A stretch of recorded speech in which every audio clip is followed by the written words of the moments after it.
ಮೈಸೂರು ಮೂಡಾ ಕೇಸ್ನಲ್ಲಿ ಸಿಎಂ ಮತ್ತು ಅವರ ಕುಟುಂಬಕ್ಕೆ ಲೋಕಾಯುಕ್ತ ಪೊಲೀಸರು ಕ್ಲೀನ್ ಚಿಟ್ ಅನ್ನು ನೀಡಿರತಕ್ಕಂಥದ್ದು ಎಲ್ಲರಿಗೂ ಗೊತ್ತೇ ಇದೆ. ಇದೀಗ ಲೋಕಾಯುಕ್ತ ಪೊಲೀಸರ ವಿಚಾರಣೆಯಲ್ಲಿ ಸಿಎಂ ಸಿದ್ದರಾಮಯ್ಯ ಮತ್ತು ಅವರ ಪತ್ನಿ ಪಾರ್ವತಿ ಹಾಗೂ ಇತರರು ನೀಡಿದ್ದ ಉತ್ತರಗಳ ಪ್ರತಿ ಪಬ್ಲಿಕ್ ಟಿವಿಗೆ ಲಭ್ಯವಾಗಿದೆ. ಈ ಮಧ್ಯೆ ತನಿಖೆಯ ಅಂತಿಮ ವರದಿಯ ಪ್ರತಿಯನ್ನು ದೂರುದಾರನಿಗೆ ಕೊಡಲು ಕೋರ್ಟ್ ಸೂಚಿಸಿದೆ. ಮುಂದಿನ ವಿಚಾರಣೆಯನ್ನು ಮಾರ್ಚ್ 7ಕ್ಕೆ ಮುಂದೂಡಿದೆ. ಇನ್ನು ಸಿಎಂಗೆ ಕ್ಲೀನ್ ಚಿಟ್ ಕೊಟ್ಟ ಲೋಕಾಯುಕ್ತ ಪೊಲೀಸರ ಬಗ್ಗೆ ಕೇಂದ್ರ ಮಂತ್ರಿ ಕುಮಾರಸ್ವಾಮಿ ಅವರು ಕಿಡಿಕಾರಿದ್ದಾರೆ. ಅವ್ರು ಕಾಪಾಡಬೇಕು, ಲೋಕಾಯುಕ್ತದಲ್ವಾ ರಿಪೋರ್ಟು, ಅವ್ರು ಇಷ್ಟ ಬಂದಾಗ ಬರೆಸ್ಕೊಂಡವ್ರೆ. ತಪ್ಪು ಮಾಡದೇ ಇರೋ ಅಮಾಯಕರುಗಳು ಬಲಿ ಆಯ್ತಾರೆ, ಲೂಟಿ ಹೊಡೆಯೋರು ಯಾರು ಬಲಿ ಆಗಲ್ಲ. ಇದು ಪರಿಸ್ಥಿತಿಗಳು ಕಣ್ಣು ಕಟ್ಟಾಗಿದೆ. ಅಲ್ಲಿ ಏನೇನಾಗಿದೆ, ಏನೇನು ಹೇಳಿಕೆ ನೀಡಿದ್ದಾರೆ ಅಂತ ನೋಡ್ಬೋಣ ಸರ್ ಮುಖ್ಯಮಂತ್ರಿಗಳು. ಮುಖ್ಯಮಂತ್ರಿಗಳು ಹೇಳಿಕೆ ಕೊಟ್ಟಿರೋದು ಲೋಕಾಯುಕ್ತದ ಮುಂದೆ ಸ್ವಇಚ್ಛಾ ಹೇಳಿಕೆ ಅಂತ. ಇದು ಬಾಮೈದ ಜಮೀನು ಖರೀದಿಸುವ ವೇಳೆ ಯಾವುದೇ ಹಣಕಾಸಿನ ಸಹಾಯವನ್ನು ನಾನು ಮಾಡಿಲ್ಲ ಅಥವಾ ನನ್ನ ಪತ್ನಿ ಮಾಡಿಲ್ಲ. 1998ರಲ್ಲಿ ತಮ್ಮ ಜಮೀನನ್ನು ಭೂಸ್ವಾಧೀನದಿಂದ ಕೈ ಬಿಡುವಂತೆ ಕೋರಿದ್ದು ನನಗೆ ಗೊತ್ತಿರಲಿಲ್ಲ. ನನ್ನ ಪತ್ನಿಗೆ ಜಮೀನು ದಾನವಾಗಿ ಬಂದ ವಿಚಾರ 2013ರ ಮಧ್ಯಭಾಗದಲ್ಲಿ ನನಗೆ ಗೊತ್ತಾಯಿತು. 2013ರಲ್ಲಿ ನಾನು ಸಿಎಂ ಆಗಿದ್ದ ವೇಳೆ ಯಾವುದೇ ಕ್ರಮವನ್ನು ತೆಗೆದುಕೊಂಡಿಲ್ಲ. ಹಾಗೆ 50-50 ಅನುಪಾತದಲ್ಲಿ ಪರಿಹಾರ ನೀಡುವ ವಿಚಾರ ನನಗೆ ತಿಳಿದಿರಲಿಲ್ಲ. 14 ನಿವೇಶನಗಳು ನೋಂದಣಿಯಾದ ಬಳಿಕ ನನ್ನ ಪತ್ನಿ ವಿಚಾರವನ್ನು ನನಗೆ ತಿಳಿಸಿದರು. ಯಾವ ಬಡಾವಣೆಯಲ್ಲಿ ಬದಲಿ ಸೈಟ್ ಕೊಟ್ಟಿದ್ರು ಎಂಬುದು ಕೂಡ ನನಗೆ ಗೊತ್ತಿರಲಿಲ್ಲ. ಚುನಾವಣಾ ಪ್ರಮಾಣ ಪತ್ರದಲ್ಲಿ 14 ಸೈಟ್ ಬಗ್ಗೆ ನಮೂದು ವಿಚಾರ ನನಗೆ ನೆನಪಿಲ್ಲ ಅಂತೆಲ್ಲ ಒಂದಷ್ಟು ವಿಚಾರಗಳನ್ನ ಹೇಳಿದ್ದಾರೆ. ಓಕೆ, ಅಲ್ಟಿಮೇಟ್ಲಿ ಒಂದೇ ಸಿಎಂ ಆನ್ಸರ್. ನಾನೇನು ತಪ್ಪು ಮಾಡಿ, ಸಿಎಂಗೂ ಅವ್ರ ವೈಫ್ಗೂ ಕಮ್ಯುನಿಕೇಶನ್ ಇರಲಿಲ್ಲ ಅಂತ ಹೇಳಬೇಕು. ಯಾವಾಗ ಬಂತು, ಹೇಗೆ ಬಂತು, ಎಷ್ಟು ಬಂತು ಏನು ಗೊತ್ತಿಲ್ಲ. Minister does not know what is happening, ಮನೆಯಲ್ಲಿ ಏನಾಗ್ತಿದೆ ಅಂತ ಗೊತ್ತಿಲ್ಲ. ಹಂಗೆ ಅಷ್ಟೇ ಇರ್ಬೋದು, ನಮಗೆ ಗೊತ್ತಿಲ್ಲ. ಬಟ್ ಹೆಂಡತಿ ಗಂಡನಿಗೆಲ್ಲ ಹೇಳಬೇಕು ಅಂತಾನೂ ನಿಯಮ ಇಲ್ಲ, ಗಂಡ ಹೆಂಡತಿಗೆ ಹೇಳಬೇಕು ಅಂತಾನೂ ನಿಯಮ ಇಲ್ಲ. ಆದ್ರೆ ಹೇಳ್ಕೊಳ್ಳೋ ಸ್ವಭಾವ ಇರುತ್ತಲ್ಲ ಸರ್. ನಾವು ಭಿನ್ನವಾಗಿದ್ದೇವೆ, ಅವರವರ ದಾರಿ ಅವರವರಿಗೆ ಅಂತ ಜೀವನ ಮಾಡಿರ್ಬೋದು. 14 ಸೈಟ್ ಅಲ್ರಿ, ಈಗ ಅವ್ರು ಹೇಳ್ತಿರೋ ಪ್ರಕಾರ ಅದು ತಪ್ಪು ಅಂತ ನಾನು ಹೇಳ್ತಿಲ್ಲ, ಅಲ್ಲ ಹೇಳ್ತಿರೋದ್ರ ಪ್ರಕಾರ ಹಂಗ ಅನ್ನಿಸ್ತಿದೆ. 14 ನಿವೇಶನ ನೋಂದಣಿ ಆದಮೇಲೆ ನನಗೆ ಗೊತ್ತಾಗಿದೆ. The wife must be very independent. Of course ಅಷ್ಟು ಸ್ವಾತಂತ್ರ್ಯವನ್ನು ಕೊಟ್ಟಿರ್ಬೋದು ಅಥವಾ ಅವ್ರು ಇರ್ಬೋದು, which is not wrong. Wrong ಅಂತ ನಾನು ಹೇಳಿಲ್ಲ. ಎಲ್ಲಿ ಬದಲಿ ಸೈಟ್ ಕೊಟ್ಟರು ನಂಗೆ ಗೊತ್ತಿಲ್ಲ. ಏಗೇನ್ ಚುನಾವಣಾ ಪ್ರಮಾಣ ಪತ್ರದಲ್ಲಿ 14 ಸೈಟ್ ಬಗ್ಗೆ ನಂಬೋದು ವಿಚಾರ ನೆನಪಿಲ್ಲ. ಇಲ್ಲೇ ಪ್ರಾಬ್ಲಮ್ ಇದೆ. ಪ್ರಾಬ್ಲಮ್ ಆಗುತ್ತೆ, ಪಬ್ಲಿಕ್ ಡೊಮೈನ್ ಅಲ್ಲಿ ಇರುತ್ತೆ ಸರ್. ಅಲ್ಲ, ನೆನಪಿಲ್ಲ ಅನ್ನಕ್ಕಾಗಲ್ಲ. ಅದೆಲ್ಲ ಹೆಂಗ್ ಗೊತ್ತಿಲ್ವ, ಹಂಗಾಗಿ ಇದು ನನಗೆ ಗೊತ್ತಿರಲಿಲ್ಲ, ಹಾಕಿಲ್ಲ ಅಷ್ಟೇ.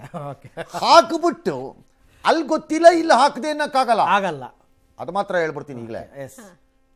ಇಷ್ಟೆಲ್ಲ ಗೊತ್ತಿಲ್ಲ ಅಂದ್ಮೇಲೆ ಅದು ಗೊತ್ತಿರಬಾರ್ದು. 14 ಆಲ್ಟರ್ನೇಟ್ ಸೈಟ್ ಬಂದಿದ್ದು ನನಗೆ ಅದು ಗೊತ್ತಿಲ್ಲ, ಬಟ್ ಅಫಿಡವಿಟ್ ಅಲ್ಲಿ ಹಾಕ್ತೀನಿ ಅಂತ ಹಾಕಕ್ಕಾಗಲ್ಲ ನೀವು. ಹಾಕಿಲ್ಲ, that is signed by you. Yes correct ಅಲ್ವಾ? ನೋಡೋಣ, ಲೆಟ್ ಅಸ್ ಸಿ ಏನಾಗುತ್ತೆ ಕೋರ್ಟಲ್ಲಿ. ಇನ್ನು ಉದಯಗಿರಿ ಗಲಭೆ ಖಂಡಿಸಿ ಇವತ್ತು ಬಿಜೆಪಿ ಮೈಸೂರು ಚಲೋವನ್ನು ಹಮ್ಮಿಕೊಂಡಿತ್ತು. ಆರಂಭದಲ್ಲಿ ಇದಕ್ಕೆ ಪೊಲೀಸರು ಅವಕಾಶ ಕೊಡಲಿಲ್ಲ. ಕಾರಣ ಹೈಕೋರ್ಟ್ನಿಂದ ಅನುಮತಿ ಪಡೆದು ಮಧ್ಯಾಹ್ನದ ನಂತರ ಪ್ರತಿಭಟನೆಯನ್ನು ನಡೆಸಿದರು. ಬಿಜೆಪಿ ಅಧ್ಯಕ್ಷ ವಿಜಯೇಂದ್ರ ಅಶೋಕ್ ಸೇರಿ ಬಿಜೆಪಿ ಪ್ರಮುಖರು ಪ್ರತಿಭಟನೆಯಲ್ಲಿ ಪಾಲ್ಗೊಂಡರು, ಆಕ್ರೋಶ ಹೊರಹಾಕಿದ್ರು.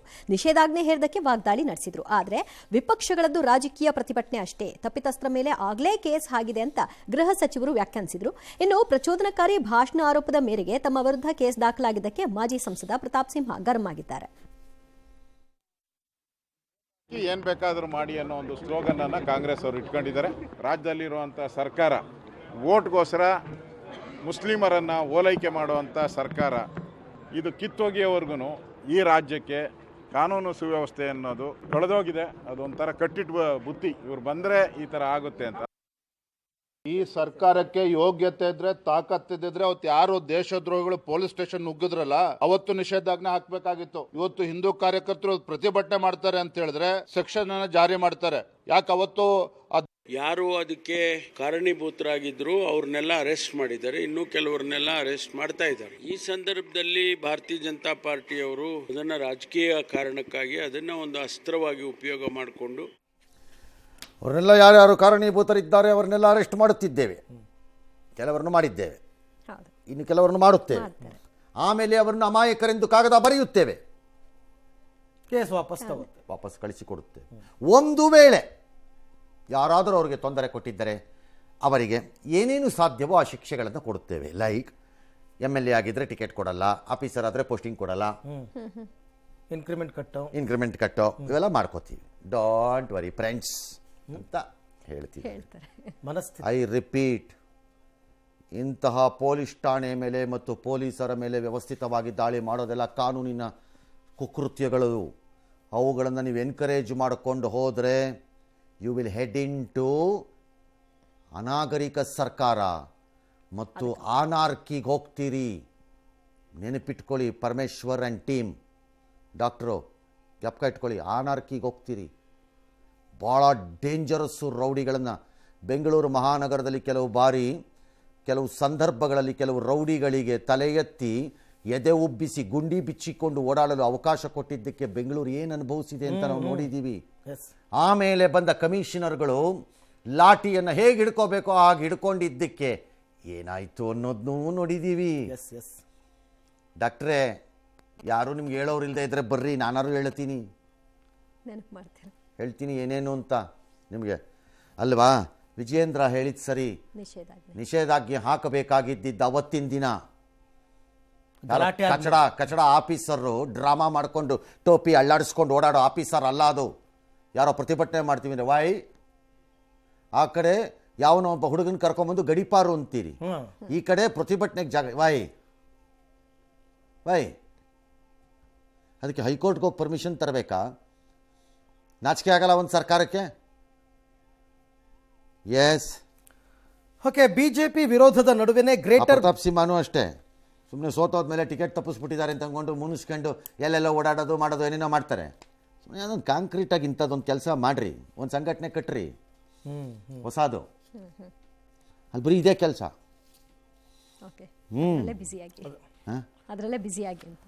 ತಪ್ಪೇನಿಲ್ವಲ್ಲ. ಹೌದು.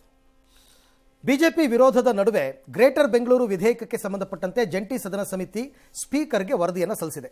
ಈ ಮಸೂದೆ ಸಂಬಂಧ 5 ತಿಂಗಳಲ್ಲಿ ಹಲವು ಸಭೆ ನಡೆಸಿ ಸಾರ್ವಜನಿಕರು, ತಜ್ಞರ ಸಲಹೆ ಪಡೆದು ವರದಿ ತಯಾರಿಸಿದ್ದೀವಿ ಅಂತ ಜಂಟಿ ಸದನ ಸಮಿತಿ ಅಧ್ಯಕ್ಷ ರಿಜ್ವಾನ್ ಅರ್ಷದ್ ಹೇಳಿದ್ದಾರೆ. ಮುಂದಿನ ಅಧಿವೇಶನದಲ್ಲಿ ಮಸೂದೆ ಮಂಡನೆ ಆಗುತ್ತೆ ಅಂತ ಹೇಳಿದ್ರು. ಈ ಮಧ್ಯೆ ಶೀಘ್ರವೇ ಬಿಬಿಎಂಪಿ ಚುನಾವಣೆ ನಡೆಸೋದಕ್ಕೆ ನಿರ್ದೇಶನ ನೀಡುವಂತೆ ಕೋರಿ ಬಿಜೆಪಿ ಸುಪ್ರೀಂ ಕೋರ್ಟ್ ಸಣ್ಣದಾಗಿದ್ರೆ ಆಡಳಿತ ಸುಲಭ ಅಂತ ಅಧಿಕಾರ ವಿಕೇಂದ್ರೀಕರಣ ಅಂತೆಲ್ಲ ಹೇಳಿ ಭ್ರಮೆ. ಹಾಗಿದ್ರೆ ಕರ್ನಾಟಕನೂ ಒಂದು 2-3 ಭಾಗ ಮಾಡ್ಕೊಂಡ್ರೆ ಸುಲಭ ಆಗಲ್ವಾ? ಯಾರ್ಯಾರು ಹೋಗ್ತೀನಿ ಅಂತ ಕಳಿಸ್ಬಿಡೋದು ಸುಲಭ ಆಗಲ್ವಾ? ಹಂಗೆ ಮಾಡ್ಕೊಂಡೋದ್ರೆ ಒಕ್ಕೂಟ ವ್ಯವಸ್ಥೆ ಅನ್ನೋದೇ ಹೊರಟೋಗ್ಬಿಡುತ್ತೆ. ಎಲ್ಲಿದೆ ಒಕ್ಕೂಟ ವ್ಯವಸ್ಥೆ? ಈಗಿದೆಯಲ್ಲ ಸರ್, ನಮ್ಮ ದೇಶನೇ ಎಲ್ಲ ಒಕ್ಕೂಟ ವ್ಯವಸ್ಥೆ ಇದೆ. ಬೆನ್ಮೂಳೆ ಇಲ್ದಿರೋ ರಾಜ್ಯಗಳ ಅಧಿಕಾರ ಎಲ್ಲ ತಗೊಂಡೋ ಕೇಂದ್ರ ಕೊಟ್ಟಾಗೋಗಿದೆ. ಇನ್ನೆಲ್ಲಿದೆ ಒಕ್ಕೂಟ ವ್ಯವಸ್ಥೆ? ಒಕ್ಕೂಟಗಳಿವೆ ಲೆಟರೇಟ್ಗಳಲ್ಲಿ, ವ್ಯವಸ್ಥೆ ಒಕ್ಕೂಟಗಳಪ್ಪ, ತರಾವರಿ ಒಕ್ಕೂಟಗಳಿವೆ.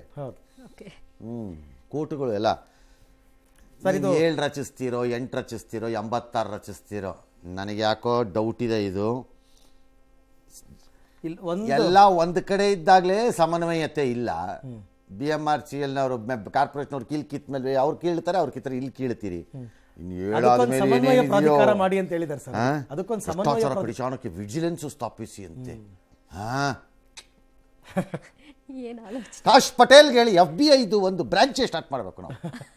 ಕಾಶ್ ಪಟೇಲ್ ಅವ್ರಿಗೆ ಫೋನ್ ಮಾಡಿ ಅಲ್ಲೋಗಿ ಭೇಟಿ ಮಾಡಿ. ಯಾರು? ರಿಜ್ವಾನ್ ಅರ್ಷದ್.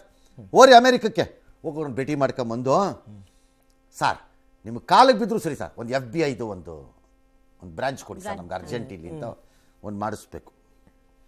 ಈ ಶಿಫಾರಸನ್ನ ಉದ್ಧಾರ ಆಗ್ತೀರೇನ್ರಪ್ಪ? ಅಲ್ಲ ಸರ್, ಈ ಶಿಫಾರಸ್ ವಾರ್ಡ್ಗೆ ಒಂದು ಮೇಯರ್ ಮಾಡ್ಕೊಳ್ಳಿ. ವಾರ್ಡ್ ಒಂದು ಮೇಯರ್, ಕಾರ್ಪೊರೇಟರ್ಗಳೆಲ್ಲ ಮೇಯರ್ಗಳೇ ಆಗ್ಬಿಡ್ತಾರೆ. ಎಲ್ಲರೂ ಮೇಯರ್ಗಳು. ಅವ್ರನ್ನ ಕರೆಯೋದೇ ನಾವು ಮೇಯರ್. ಯಾಕೆ ಹೇಳಿ? ಮೇಯ್ಕೊಂಡಿರಿ, ಅದಕ್ಕೆ ಮೇಯರ್. ಎಸ್ ಸರ್, ಇನ್ನು ಇದೊಂದನ್ನ DK ಶಿವಕುಮಾರ್ ಒಪ್ಪಲ್ಲ ಅಂತ ಅನ್ಸುತ್ತೆ ಸರ್ ನನಗೆ. ಯಾಕೆಂದರೆ ಒಂದು ಸಜೆಷನ್ ಇದೆ, ಹೊಸ ಪಾಲಿಕೆಗಳಿಗೆ ಬೇರೆ ಜಿಲ್ಲೆಗಳನ್ನು ಸೇರಿಸಬೇಡಿ ಅಂತ. ಇವರು ಬೆಂಗಳೂರು ದಕ್ಷಿಣ ಮಾಡಕ್ಕೆ ಹೊರಟಿದಾರಲ್ಲ ಸರ್, ರಾಮನಗರನ. ರಿಜ್ವಾನ್ ಅರ್ಷದ್ ಇದು ಹೇಳಿದ್ದು. ಸರ್, ನೆಕ್ಸ್ಟ್ ಟೈಮ್ ಟಿಕೆಟ್ ಬೇಕಾ ಬೇಡವಾ? ಶಿವಕುಮಾರ್ ಅವ್ರು ನನಗೆ ಸಿಕ್ಕಿದಾಗ ಮಾತಾಡಬೇಕು ಅವ್ರ ಜೊತೆ. ಎಷ್ಟು ಧೈರ್ಯ ಇರಬೇಕು ನಿಮಗೆ. ಅದೇ DCM ಅವರ ಕನಸಿನ ಯೋಜನೆಗಳಿಗೆ ಬಂಡೆ ಹಾಕುವ ಕೆಲಸ ಮಾಡ್ತೀರಾ? ಬಂಡೆಗೆ ಬಂಡೆ. ಇದು ನಾವು we have to look for a new candidate in Shivajinagar. Yes, ನಿಮ್ಗೆ ಬುದ್ಧಿ ಕಲ್ತಿಲ್ಲ ನೀವು ಅಲ್ಲಿ ಶ್ರೀನಿವಾಸ ಮೂರ್ತಿಯಿಂದ? ಕಲಿಸಿಲ್ಲ ನಾವು ಬುದ್ಧಿ, ನಿಮ್ಗೆ ಇನ್ನೂ ಬುದ್ಧಿ ಬಂದಿಲ್ವಾ? ನಿಮಗೆ ಕಾದಿದೆ. ಎಸ್,